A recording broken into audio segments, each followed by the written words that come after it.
En medio de todo este peregrinaje y este transitar que tenemos en esta tierra, obviamente que no todo es color de rosa y eso es lo que nosotros aprendemos por la Biblia. Cuando alguien dice que si vienes a Cristo todo te va a ir bien, no vas a tener problemas ni dificultades, todo va a ser color de rosa, está mintiendo descaradamente, porque la Biblia dice otra cosa. Y particularmente lo que dice la Escritura es que el sufrimiento y la aflicción del creyente son algo que es natural, por decirlo de alguna manera, en términos de nuestra vida aquí en la tierra, que la verdadera satisfacción y felicidad, el estar libre de todas las aflicciones y dolores y tristezas, eso va a ocurrir cuando ya estemos en la gloria, pero no aquí en esta tierra. Y esto es lo que nos dice el salmista en el Salmo 119.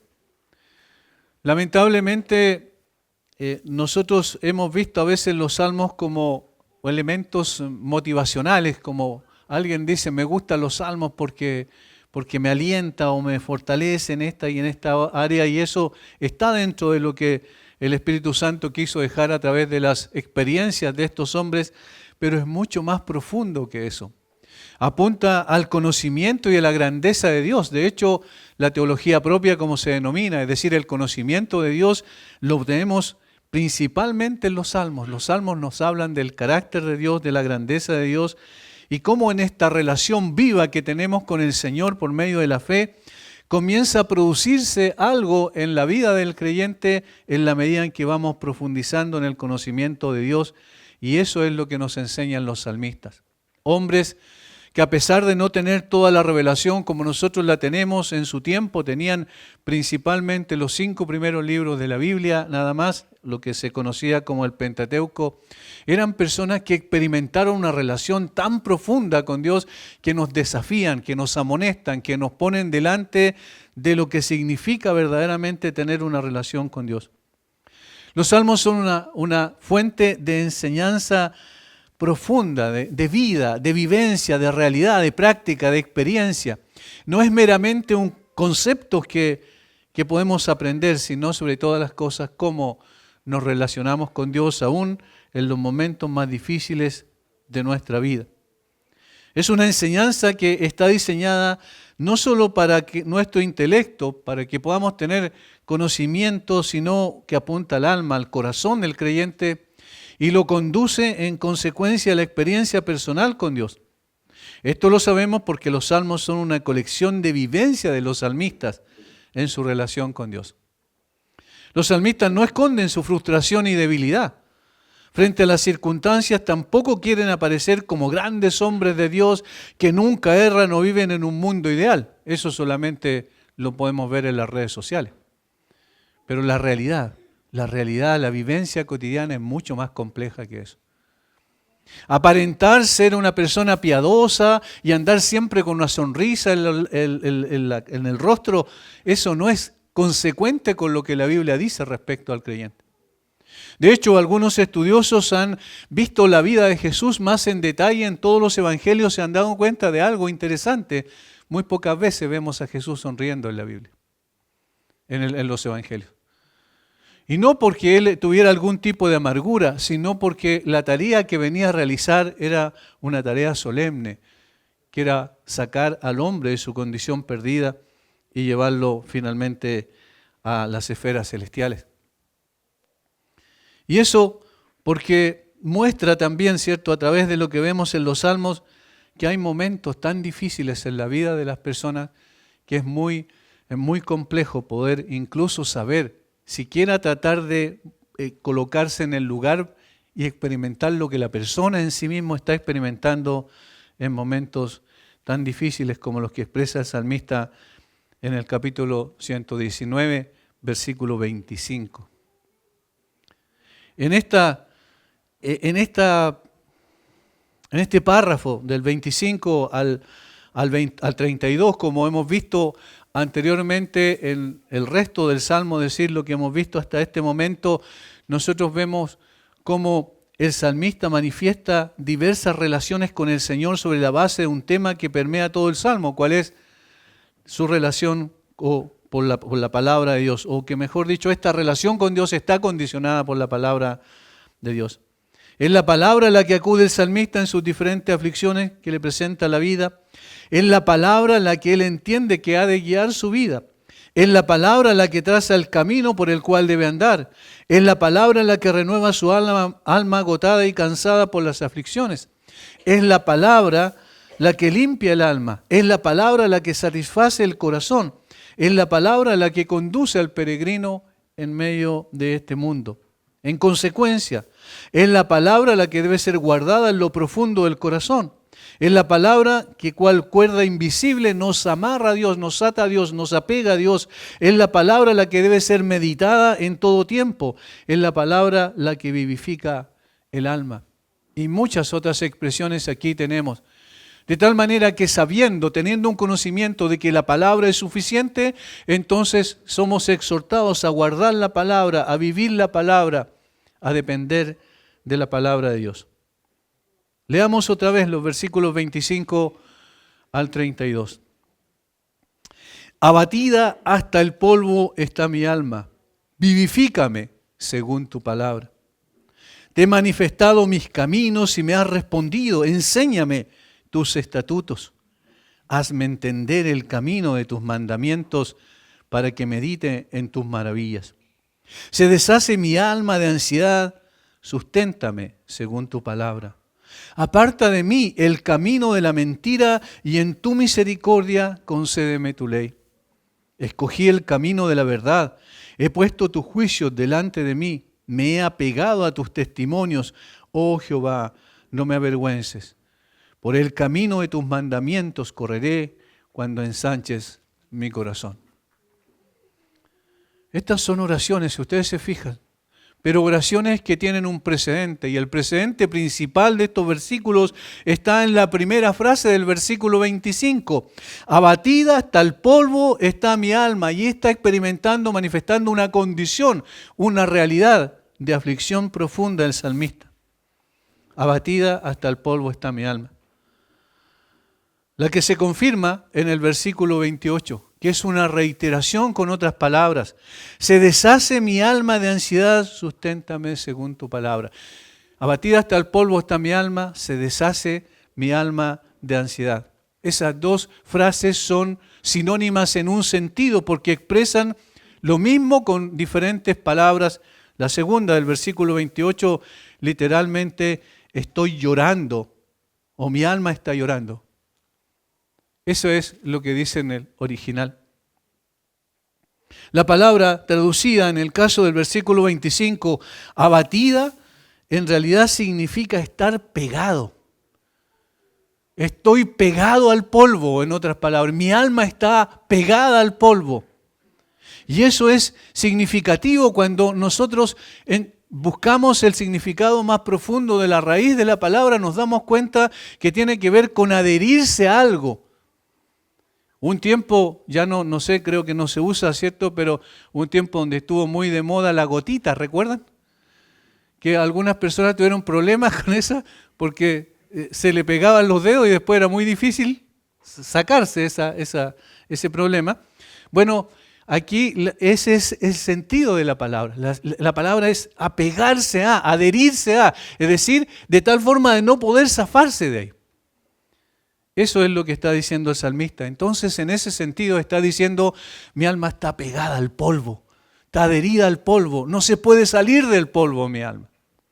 Y esa es una expresión profunda de dolor y aflicción. Tiene la idea de adherirse firmemente a cualquier cosa, por lo que no se puede separar fácilmente de él. Esta es la misma palabra encontrada en el Salmo 63:8. Veamos el Salmo 63:8 y nos vamos a dar cuenta de que en este caso está positivamente hablando el salmista en el Salmo 63:8. Porque está hablando con Dios y está diciendo, está mi alma apegada a ti, tu diestra me ha sostenido. Aquí en términos positivos en este Salmo. Es decir, mi alma está apegada a ti, adherida a ti, Señor, y no se puede salir de allí. Y eso es justamente el ideal de un creyente, que el alma esté apegada al Señor con toda su fuerza. Pero en el Salmo 119 está negativamente hablando. Mi alma está apegada al polvo.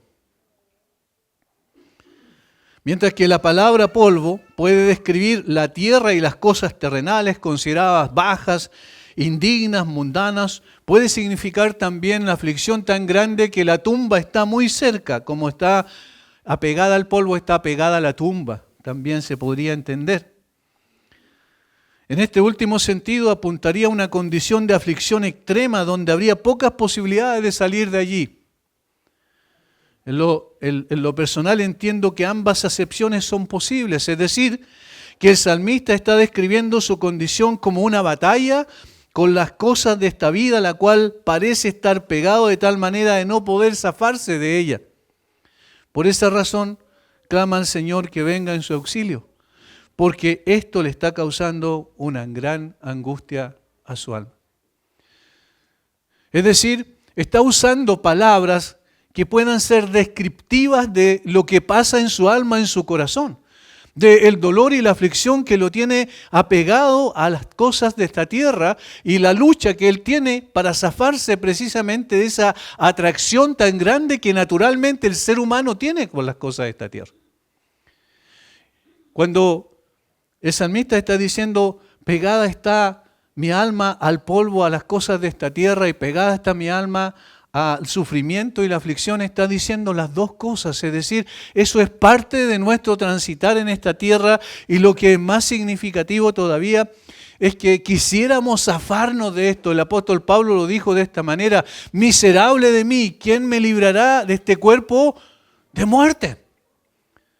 Es decir, el apóstol Pablo estaba consciente de esa lucha interna que tenía, y eso es lo que describe precisamente en Romanos 7, es una lucha que tenía con su propio corazón, con esa tendencia que había por ese pecado remanente todavía que permanece en él y que no quería que se hiciera la voluntad de Dios, mientras que su alma quería hacer la voluntad de Dios, pero sus miembros todavía objetos del pecado no le permitían zafarse de esa situación.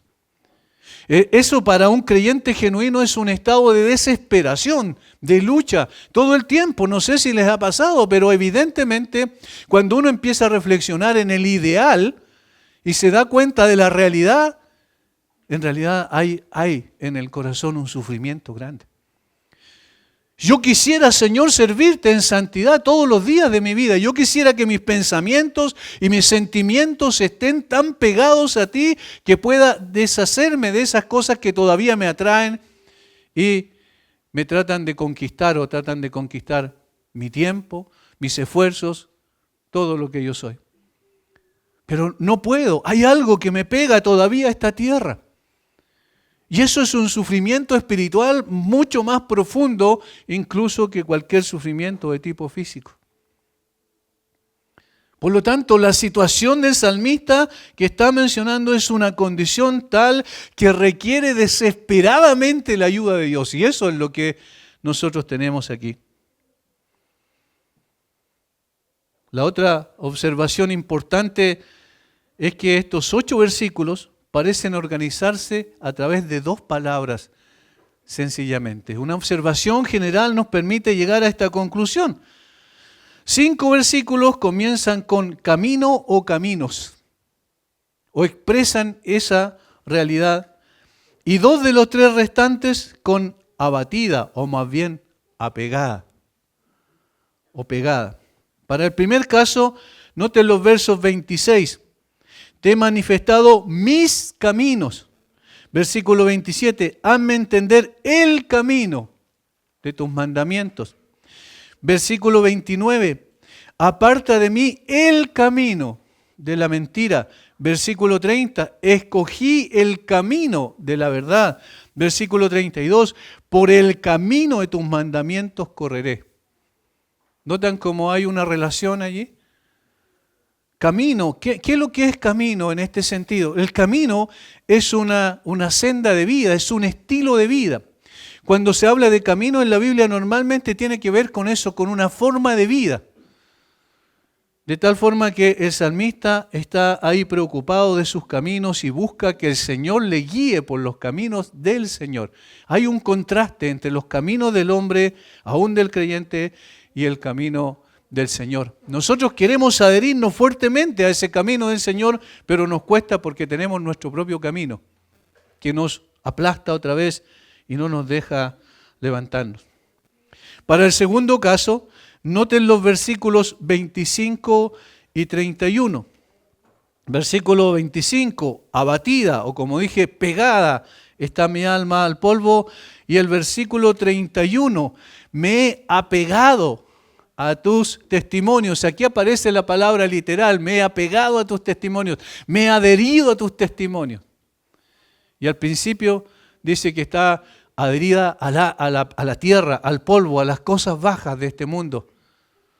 De tal manera que la lucha entonces, planteada de esa forma, es cómo puedo levantarme de este apego, zafarme de este apego tan grande a las cosas de esta tierra, ¿de qué manera lo puedo hacer?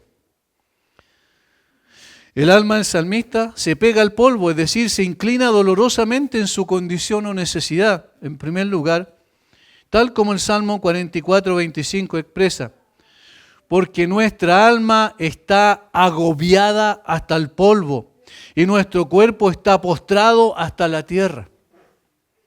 Pero aún así, aunque así oscurecido por el dolor y llorando por ese dolor, según el versículo 28 del Salmo 119, se adhiere a tus testimonios. Adherida o apegada estoy a tus testimonios. Versículo 31. Hay allí una profunda verdad ¿dónde, hermanos, si no en la palabra de Dios encontramos el alivio a nuestra alma en el momento del dolor? ¿Dónde? ¿En qué parte? Podemos buscar sustitutos, podemos encontrar personas que nos alienten, que nos animan, podemos encontrar personas que estén a nuestro lado y nos den un abrazo en el momento de la aflicción, pero nunca, nunca podemos encontrar alivio total en esas situaciones. Una ayuda momentánea, circunstancial, puede ser. Nos alienta un poco cuando alguien dice yo estoy contigo y está al lado de nuestro lecho de enfermedad, por supuesto que sí. Pero saben, el único lugar donde nuestra alma encuentra descanso es en la palabra de Dios.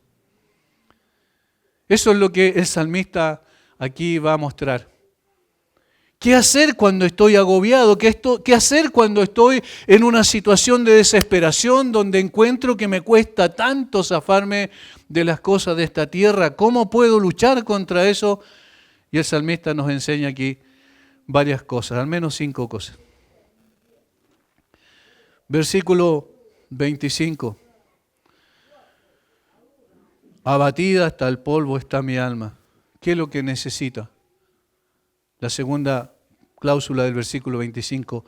Vivifícame según tu palabra. Vivifícame. Necesito renacer en un sentido.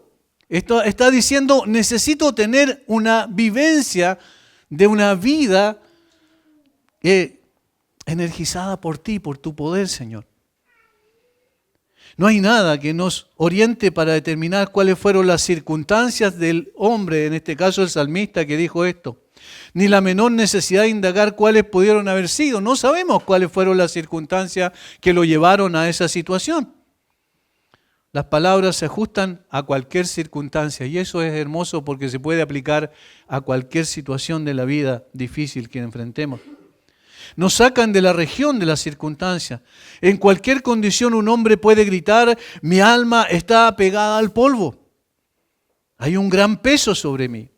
Tú me dices que debo esforzarme por sacudirme la pereza, el desaliento que me acecha. Pero la pereza y el desaliento no son gotas de lluvia, escribió alguien, que cuelgan de mi ropa. Ni siquiera son las ropas mismas. Se han apoderado de mí mismo, están adheridas en lo profundo de mi alma y por eso me cuesta tanto zafarme de esto. No es algo externo que yo me saco y me cambio, sino que es algo que está en lo profundo del corazón y por eso me es tan difícil luchar contra eso. Parecen ser parte de mi naturaleza. No puedo zafarme de ella, mi alma se ha pegado al polvo. Es un verdadero grito de dolor. que al mismo tiempo habla del corazón de un hombre en el campo de batalla en su propia alma, en lo interno. Y hermanos, ese es el sufrimiento más grande. De hecho, ¿por qué hay tantos especialistas de salud mental en el día de hoy? ¿Por qué cada vez es más frecuente la cantidad de especialidades relacionadas con la salud mental? Porque la aflicción del corazón es mucho más grande incluso que la aflicción física. Y eso no es algo que tiene que ver solamente con los inconversos, con los que no creen en el Señor, sino también dentro de aquellos que sí creemos en el Señor. Hay situaciones inesperadas que nosotros no podemos entender.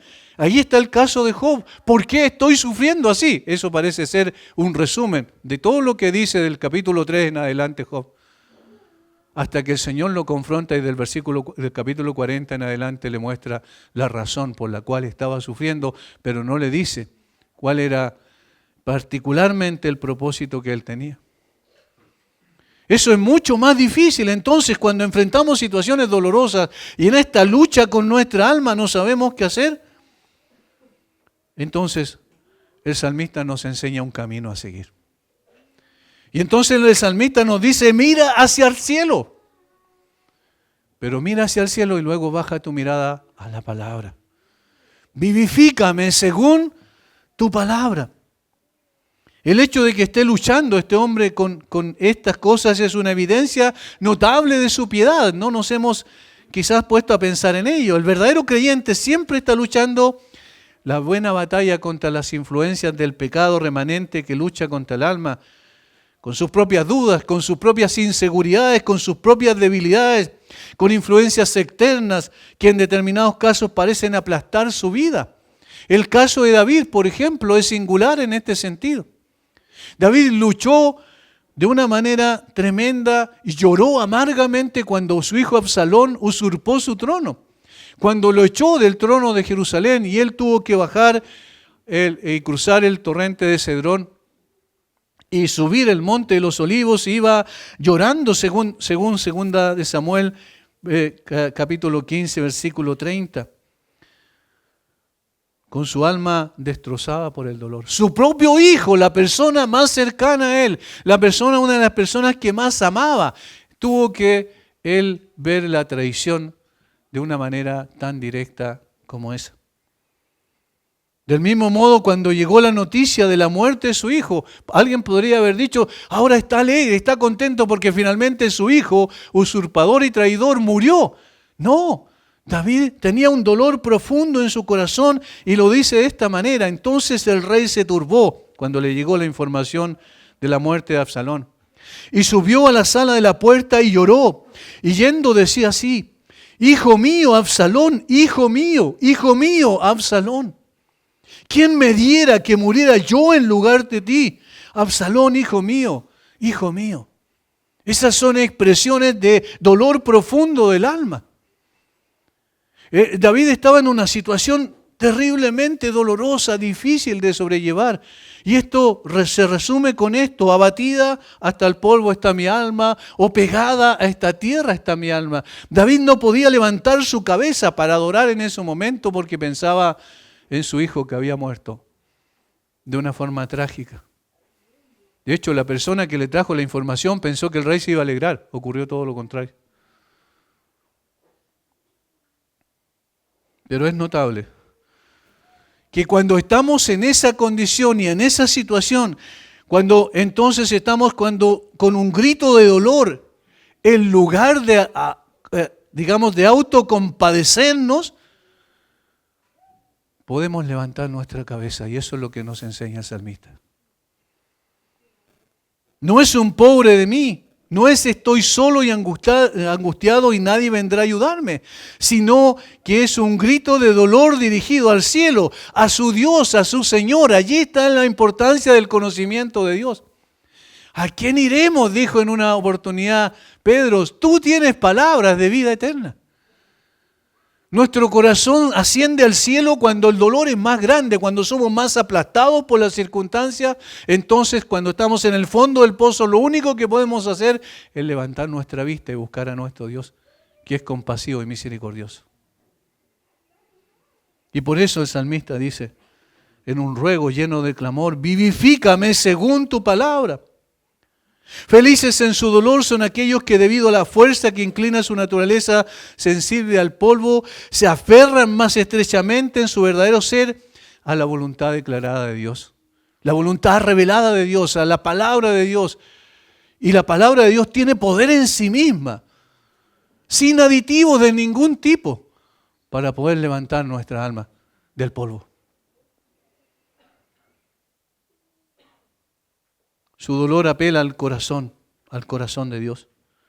Y es bendecido así, de esa manera, por su vivificación. El hecho de que se adhiera a su ley garantiza su esperanza de que Él no lo avergonzará. ¿Por qué? Porque obviamente en la palabra de Dios no es simplemente promesas al aire como las que hacemos los seres humanos, sino son un sí en Él. Es decir, una verdad absoluta, una fidelidad absoluta acompaña la revelación de esa palabra. El salmista clama, hazme vivir, dame vigor y fuerza para romper con esto que me ata y elévame por encima de estas bajas propensiones. Pero no según mi voluntad, sino según tu voluntad, revelada en tu palabra, Señor. Vivifícame. Esto es lo primero que nos enseña el salmista. En el momento de más dolor y aflicción, cuando estés sufriendo las cosas que no tengas idea por qué estás pasando por el valle del dolor y del llanto, entonces puedes levantar tu cabeza y decir, Señor, vivifícame. Señor, no puedo con estas cosas, pero tú puedes, en otras palabras. Dame esa fuerza que necesito. Está diciendo, busca al Señor en tu condición. Segundo, versículo 26, lo que hace el salmista es confesar su camino delante de Dios. Te he manifestado mis caminos, es decir, te he contado sobre mis caminos, he confesado mis caminos delante de ti. La transparencia y sinceridad de un hombre de Dios no solo se ve en que define correctamente su real condición, angustiada o pegada al polvo está mi alma, sino también que confiesa su situación delante del Señor. Te he manifestado mis caminos. Es decir, te los he declarado o contado. He mencionado mis preocupaciones, problemas, ansiedades.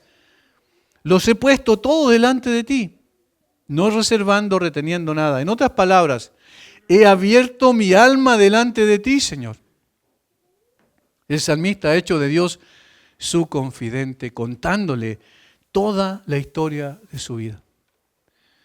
Hermanos, eso es una de las cosas que significa la oración. La oración es contarle a Dios lo que realmente somos y sentimos. Incluso cuando sentimos dudas en nuestra mente y corazón, cuando decimos, Señor, ¿por qué ocurren estas cosas? No puedo entender. Estoy buscando ser fiel a ti, estoy luchando con esas cosas, estoy intentando, Señor, de todo de mi parte poniendo para poder caminar en tus caminos. Pero ¿qué pasa? ¿Por qué? ¿Por qué sigo con esta propensión por las cosas de esta tierra? En otras palabras, hermanos, esta búsqueda de Dios no incluye solo un grito de clamor, vivifícame según tu palabra, sino también, Señor, aquí está mi corazón, lo abro completamente delante de ti, aunque sabemos que Dios ya conoce el corazón, pero Él se deleita cuando sus hijos acuden a Él y le dicen, estos son mis temores, mis aflicciones y mis dolores. ¿Sabe? Cuando nosotros confiamos en los seres humanos, ¿cuántas veces somos defraudados?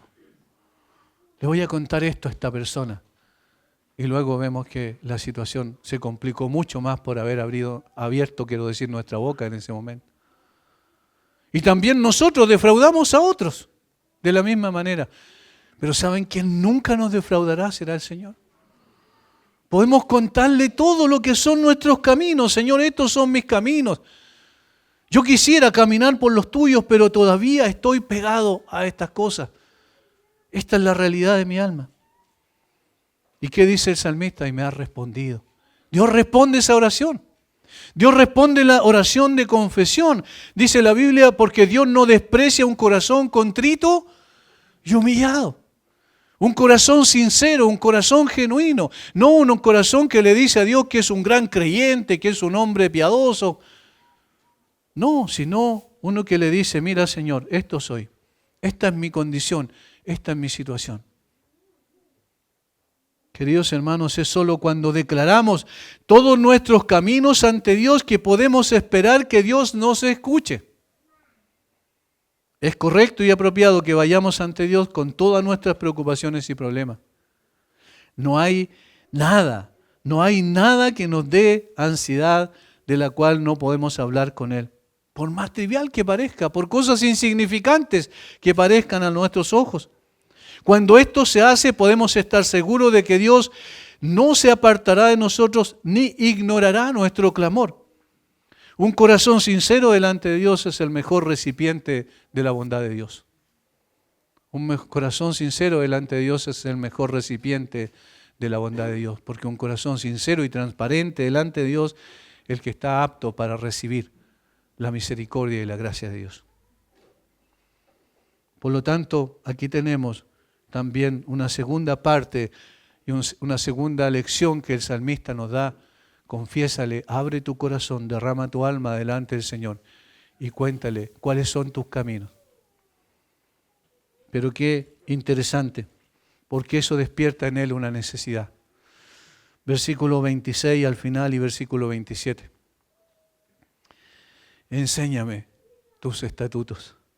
Hazme entender el camino de tus mandamientos.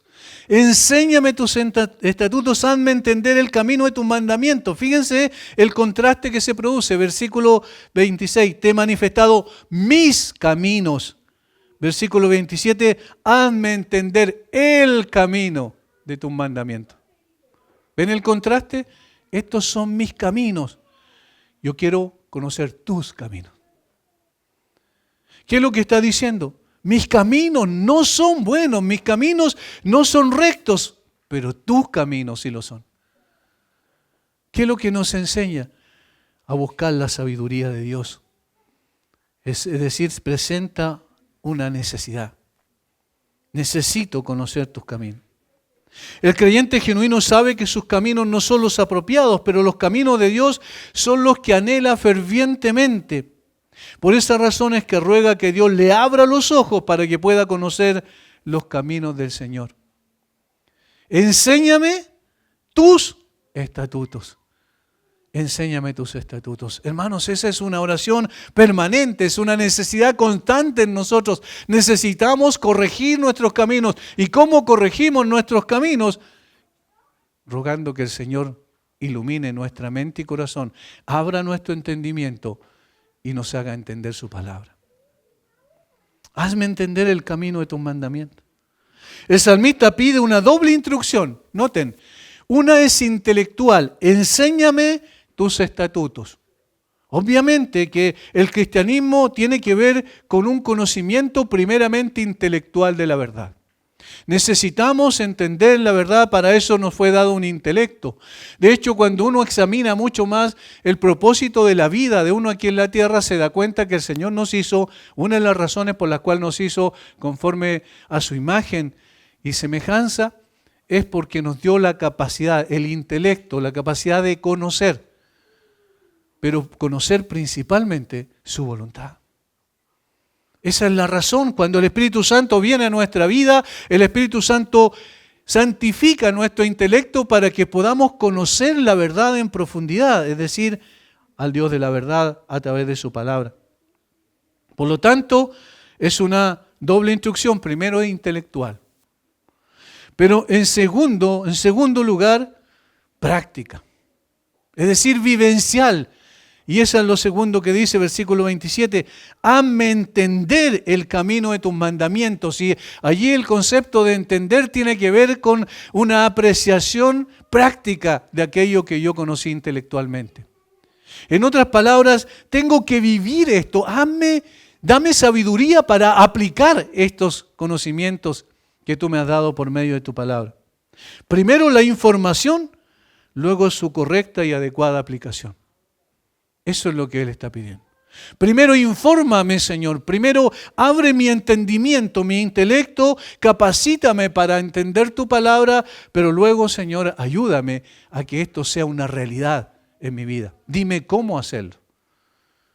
Y en todas estas expresiones de búsqueda del Señor, entonces está pidiendo, ¿qué cosa el salmista? Sabiduría del cielo.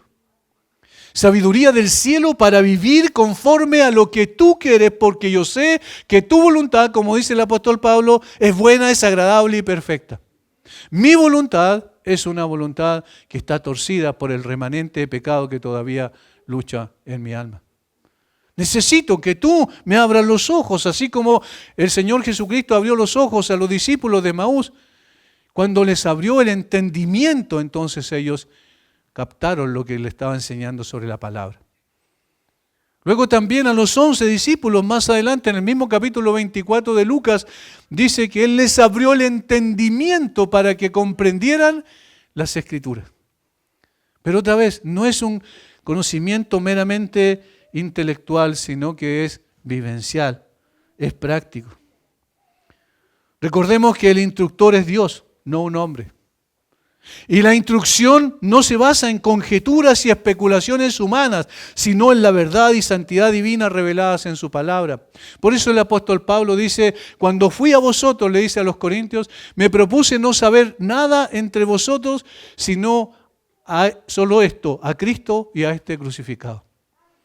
Y luego dice, no con palabras persuasivas de humana sabiduría, sino con poder, para que vuestra fe no esté puesta en la sabiduría humana, sino en el poder de Dios. ¿Y dónde está la sabiduría divina? Aquí, en estos 66 libros. Solamente aquí. Por eso insistimos, y en esta iglesia somos quizás un poco majaderos en ese sentido, insistimos una y otra vez, esto que nosotros tenemos aquí como el eslogan de la iglesia en un sentido, como el tema central de la iglesia, tu palabra es verdad. Señor, usa tu palabra para transformar nuestra vida. Santifícanos en tu verdad, tu palabra es verdad. Eso va a ser siempre el centro, el corazón de todo. Si alguien busca otra cosa en esta iglesia que no sea su palabra y nada más que su palabra, entonces debe buscar otro lugar. Porque entendemos que allí está, en la sabiduría de Dios, está justamente la guía y la dirección para nuestra vida. Hermano, dile a Dios tus caminos, dile a Dios tus caminos, cuéntale lo que es tu vida y Él te enseñará sus estatutos. Cuanto más franca sea nuestra confesión, más ferviente será nuestro anhelo de un conocimiento más pleno de su voluntad. El camino de los preceptos de Dios es la vida práctica. Según esto, es el ideal que reprenderá y transformará mis caminos y corregirá mis caminos. El camino torcido del salmista se extiende ante Dios y él anhela ver claramente el camino recto del deber en el que jura meditar y encontrar maravillas en la revelación de la voluntad de Dios. Por eso dice la segunda cláusula del versículo 27, para que medite en tus maravillas. Meditar es degustar, meditar es poder tomar el sabor, es rumiar la palabra. Es colocarla una y otra vez en la mente y el corazón y de esa manera entonces vamos empapándonos de la verdad. La verdad va tomando posesión de nosotros, la palabra va controlando nuestra vida, va transformando nuestros pensamientos y sentimientos, la palabra va guiándonos por la voluntad de Dios. Por eso la meditación diaria es algo maravilloso que debemos acudir siempre. Alguien dijo, muchos rayos de sol se desperdician por falta de ojos atentos. La oración por entendimiento es vana sin el voto de meditar. Yo le puedo decir, Señor, dame entendimiento, y luego no leo la palabra, es un absurdo. No tiene sentido. Luego no medito la palabra, no tiene sentido. Si Dios se manifiesta y me va a responder mi oración y mi clamor a través de la palabra. Eso es lo que el salmista está mostrando aquí. Y hermanos, aquí una cosa más, una aplicación más. Es bueno leer libros cristianos, Pero leer libros cristianos solo me va a ayudar y me va a mostrar cosas acerca de Dios. Pero la Biblia me muestra a Dios. Y esa es la gran diferencia. No se quede en los libros, quédese en la Biblia. Hermanos, no necesitamos nada más que su palabra.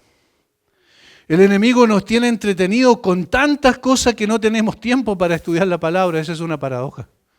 Estoy sirviendo al Señor y corro de un lado a otro y hago una cantidad de cosas de activismo religioso que eso en el fondo está diciendo que yo tengo el poder y la capacidad de transformar las cosas y no tengo tiempo para lo más importante, la meditación de la palabra. El activismo religioso es uno de los peores enemigos de la palabra, porque descuida lo más importante por causa de consumir su tiempo en actividades piadosas. Confesar nuestros cerrados caminos delante del Señor nos llenará de anhelo por conocer los caminos rectos del Señor. Y entre más los conozcamos, más firme será nuestra fe y más fuertes nuestras convicciones. La angustia podrá atraparnos por un tiempo, pero los preceptos del Señor nos darán una preciosa libertad de esa angustia. Nos levantarán del polvo. En cuarto lugar, el salmista expresa un temor. Versículo 29, 28 y 29. 28, se deshace mi alma de ansiedad. Susténtame según tu palabra. Esa se deshace mi alma de ansiedad, dijimos que era sinónimo. Prácticamente dice lo mismo en otras palabras, está llorando mi alma, se está desintegrando mi alma, está diciendo por la ansiedad. Susténtame según tu palabra. Pero luego dice, aparta de mí el camino de la mentira. ¿Por qué dice aparta de mí el camino de la mentira? ¿Qué es lo que yo digo aparta de mí? Aquello que yo estoy, es lo que estoy participando, lo que está al lado mío. Apártalo, sácalo de mí. Y este es un deseo piadoso que al mismo tiempo reconoce una realidad. El corazón de un hombre piadoso, de este hombre piadoso, parece ir ascendiendo en la medida en que derrama su corazón delante de Dios. Primero rogó, vivifícame según tu palabra. Luego pidió por sabiduría, enséñame tus estatutos, hazme entender el camino de tus mandamientos. Entonces rogó, susténtame según tu palabra. Y ahora pide, aparta de mí el camino de la mentira. Cada una de sus oraciones apuntaban a la palabra de Dios conforme a su condición, su sinceridad, su necesidad, con la cual le cuenta todo lo que Dios, lo que él es delante de Dios, y luego le pide al Señor que satisfaga su necesidad de entendimiento.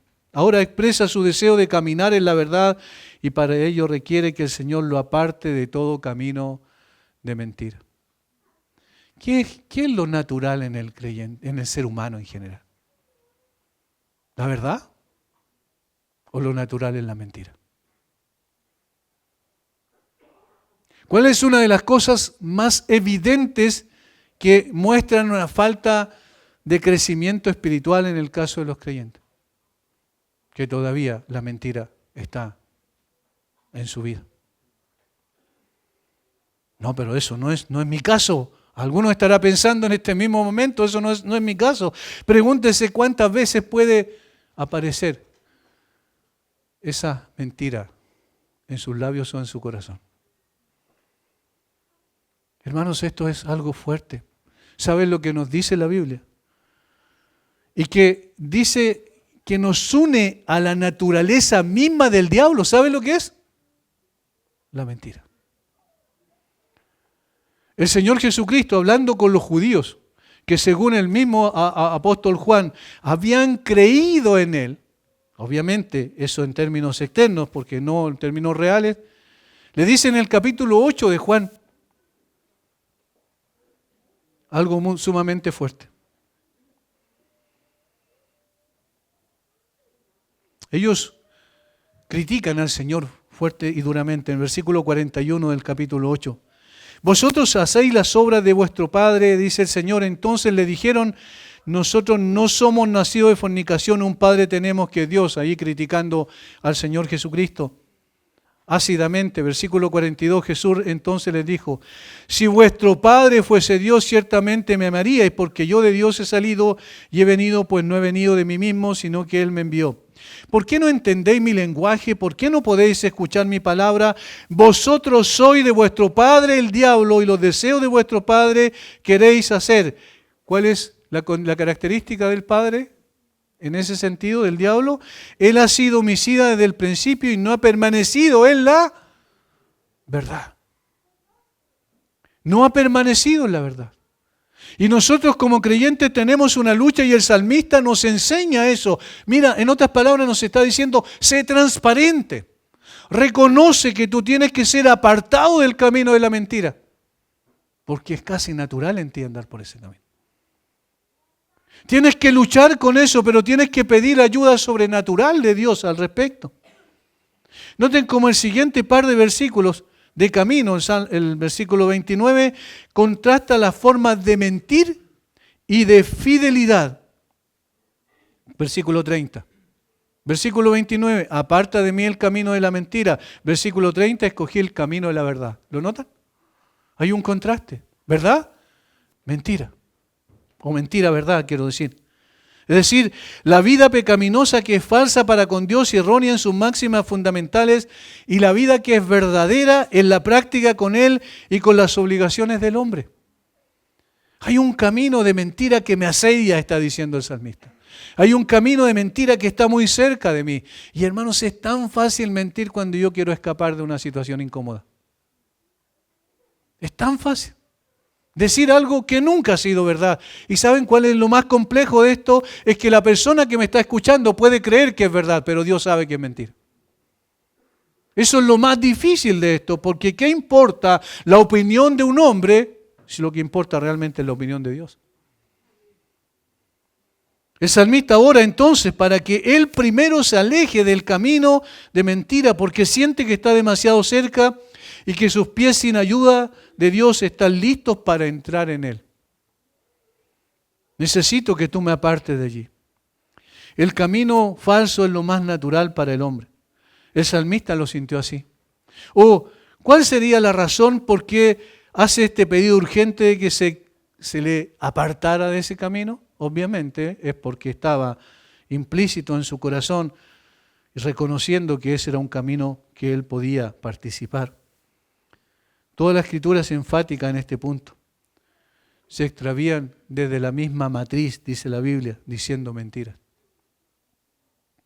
Este camino es muy amplio y en su composición entran muchos elementos: hipocresía, falta de sinceridad, error, máximas falsas, costumbres falsas, así como mentiras deliberadas. Muchas otras cosas podemos enumerar allí. Esto simplemente es una lista de ejemplos. Ningún mal hábito es tan fuerte, tan general, tan creciente como el hábito de la falsedad o la mentira. O solamente escuchemos las noticias en la televisión. ¿Y qué es lo que vemos? Mentira tras mentira. Falsedad tras falsedad. Para caminar con firmeza por el camino verdadero es indispensable, entonces, ¿qué cosa? La asistencia divina, y eso es lo que el salmista pide. Aparta de mí el camino de la mentira. Fíjense, no le dice, yo me voy a apartar del camino de la mentira, sino le dice, Señor, apártalo tú. Tú eres el único que puede hacerlo, y en tu misericordia concédeme tu ley. ¿Cómo se aparta del camino de la mentira? Siendo expuesto a la verdad. Concédeme tu ley, pero esa ley yo no te estoy exigiendo, Señor, que tú me la des, sino que estoy considerando que es expresión de tu misericordia. En tu misericordia concédeme tu ley. Dios debe quitar el camino de la mentira. Solo Él puede romper la fuerza de los malos hábitos y controlar las malas tendencias. Dios debe garantizar con un mapa con cuya guía únicamente podemos caminar en el camino de la verdad. Concédeme tu ley en gracia. Este Dios ha respondido en el caso de todo hombre. Los paganos tienen la ley escrita en el corazón, o los gentiles, dice Pablo, y su conciencia los acusa o los defiende. Pero los cristianos además de la ley escrita y la ley viva en sus corazones, está la vida de Cristo en él. ¿Para qué? para que pueda caminar y no extraviarse y no desviarse del camino de la verdad. Hermanos, si alguien no tiene el hábito de leer la palabra todo el tiempo, todos los días, si alguien no tiene el hábito de meditar en la palabra, muy fácilmente se va a desviar por el camino del error. No somos suficientemente sabios y fuertes, necesitamos constantemente que el Señor nos instruya y nos guíe por medio de su palabra. El salmista lo entiende así y por eso entonces hace esta declaración. Finalmente, versículos 31 y 32. Me he apegado a tus testimonios, oh Jehová, no me avergüences, por el camino de tus mandamientos correré. Hace dos declaraciones allí. Así como estaba pegado al polvo al principio, ¿se acuerdan? Ahora dice, estoy pegado a tus testimonios. Es decir, yo sé que salir de esta condición de aflicción que me aplasta y que me somete y que no me deja salir, me subyuga las cosas de esta vida, necesito apegarme a otra cosa que sea más fuerte. ¿Cuál es? ¿Cuáles son aquello que es más fuerte? Tus testimonios. Tus testimonios. Vamos a poner el ejemplo simple de dos imanes. Uno me apega al suelo, pero para poder sacarme de ese lugar tiene que haber otro imán más fuerte que esté tirándome en sentido contrario. Y en este sentido el salmista dice, bueno, el imán que me pega al polvo de esta tierra es sumamente duro y fuerte e incapaz soy de salir de eso, pero tus testimonios me pueden sacar. Tu palabra me puede sacar, Señor, tú puedes usar tu palabra para quitarme de allí y apegarme a tus testimonios. Y esto nos dice también otra cosa, no podemos estar pegados al polvo de la tierra y al mismo tiempo a los testimonios del Señor. Es uno u otra cosa. Me ha pegado a tus testimonios. Oh Jehová, no me avergüences. Finalmente, versículo 32, por el camino de tus mandamientos correré cuando ensanches mi corazón. Esta es la determinación del salmista. La determinación. El último versículo de esta sección promete humildemente transformar la meditación y la elección que hace en el versículo 30 y 31 y correr por el camino de los mandamientos de Dios. Y coloca esa analogía de correr. ¿Cuándo corre una persona? No estoy hablando de competencia, pero ¿cuándo corre una persona? Cuando quiere alcanzar un objetivo lo más rápido posible. El ejemplo de un niño es sencillo. Cuando un niño es pequeño, recién comienza a caminar y ve a su papá o a su mamá, ¿qué es lo que hace el niño? No va paso a paso tranquilamente, sino que busca llegar lo más pronto posible a él. Correr por el camino de los mandamientos del Señor es amarlos con todo su corazón. Es buscarlos sinceramente, es adherirse a ellos, es anhelar estar en ellos. Es decir, una vida activa, una vida en acción. Correr por los caminos de los mandamientos es acción de gracias por el gozo con el que mientras el salmista ahora siente que su corazón se inflama de amor por esos mandamientos y por el Dios de los mandamientos. Ese es el camino. Hay una situación dura, difícil. Está pegado a las cosas de esta tierra. Está sufriendo por eso. No puede zafarse por sí mismo. Y entonces acude al Señor. Vivifícame según tu palabra. Y ahora derrama su corazón delante del Señor en confesión genuina. Te he manifestado mis caminos. Necesito tu sabiduría. Enséñame tus estatutos. Hazme entender el camino de tus mandamientos. Aparta de mí, Señor, el camino de mentira, porque todavía soy susceptible a aquello. Yo he determinado, escogí el camino de la verdad, pero necesito tu gracia para apegarme a tus testimonios. Y así salir de ese apego a las cosas de esta tierra. Y entonces correré, y entonces me gozaré y disfrutaré de tus testimonios. Padre, te doy gracias por este tiempo, Señor. Tan especial ir a tu palabra porque tu palabra ilumina, porque, Señor, la exposición de tus palabras alumbra, hace entender a los simples. Da sabiduría que no encontramos en esta tierra. Da fortaleza y poder que no encontramos en nosotros ni en esta tierra. Da gracia suficiente para seguir caminando contigo. Queremos, como el salmista, Señor, pedirte perdón también al confesar que no hemos andado rectamente. Al confesar que nos hemos apartado, Señor, de tu camino en ciertas circunstancias, quizás no con acciones concretas, pero muchas veces con nuestros pensamientos erróneos y sentimientos equivocados. Queremos pedir que nos perdones, Señor. Gracias por enseñarnos el camino a seguir. Gracias por mostrarnos, Señor, que hay un camino diferente, distinto, un camino nuevo y vivo para acercarnos a ti.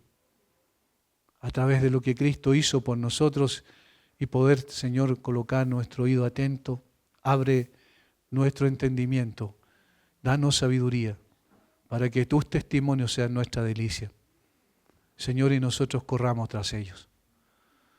Bendice a mis hermanos, Padre, obra en el corazón de aquel que aún no te conoce para que ame tu palabra, porque si ama tu palabra es porque te ha amado a ti.